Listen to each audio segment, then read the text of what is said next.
కష్టం అనేది ప్రతి ఒక్కరికి వస్తుంది. కష్టానికి కృంగిపోతే ఏది కూడా సాధించలేము.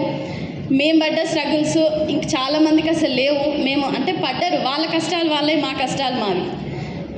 మేము బిజినెస్ స్టార్ట్ చేసిన తర్వాత, నాకు మా బేబీ పుట్టిన తర్వాత నాకు మదర్ మిల్క్ అనేది తనకు లేకపోతే మేము ఆల్మోస్ట్ 450 రూపీస్ 490 రూపీస్ ఒక పాల డబ్బా ఉండేది లాక్టోజన్ది. అది కొనడానికి మేము పడ్డ కష్టాలు అంతా ఇంత కాదు.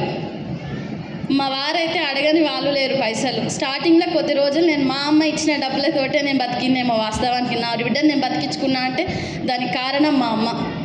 ఎన్నోసార్లు డబ్బులు హెల్ప్ చేసింది మా అమ్మ నాకు.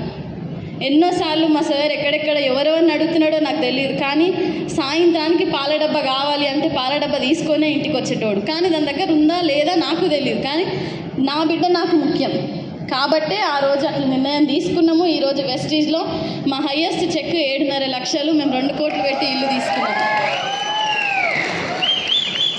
చాలా అంటే చాలా మారిపోయినాయి వెస్టీజ్కి వచ్చిన తర్వాత. జీవితం అనేది ఎట్లా మారిందనేది కూడా వర్ణించలేనేమో మేబీ. అసలు అంత హ్యాపీగా ఉంది.